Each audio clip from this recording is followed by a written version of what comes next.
మరోసారి దేశవ్యాప్త lockdown ఉండబోదని స్పష్టమైనప్పటికీ corona మహమ్మారి విజృంభణ దృష్ట్యా ప్రజా రవాణా వ్యవస్థ మాత్రం ఇప్పుడిప్పుడే పునఃప్రారంభమయ్యేలా కనిపించటం లేదు.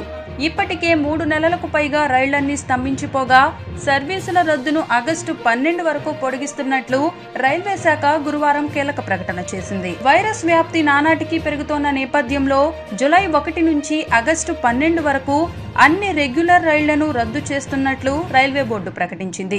రెగ్యులర్ ఎక్స్ప్రెస్ రైళ్లు, మెయిన్ సర్వీసులు, ప్యాసింజర్ రైళ్లు, సబర్బన్ రైళ్లను కూడా ఆగస్టు 12 వరకు నిలిపివేస్తున్నట్లు గురువారం వెల్లడించింది.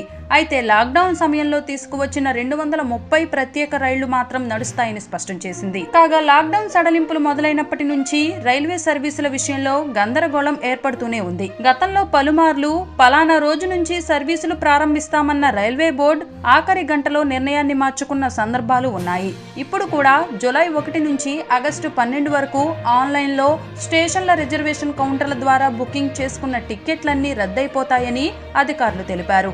అయితే టికెట్లు పొందిన అందరికీ డబ్బులు వాపసు ఇచ్చేస్తామని మాత్రం స్పష్టం చేశారు. అయితే రాబోయే రోజుల్లోనే కరోనా వైరస్ పాజిటివ్ కేసుల సంఖ్య, మరణాల సంఖ్య మరింతగా పెరగొచ్చని, కొన్ని దేశాలు లాక్డౌన్ సడలింపులు ప్రకటిస్తూ రిలాక్స్ అవుతున్నాయని, అసలు సవాళ్లు ముందున్నాయంటూ WHO ప్రకటించిన నేపథ్యంలో ఇలా రైళ్లను రద్దు చేస్తున్నట్లు తెలుస్తోంది.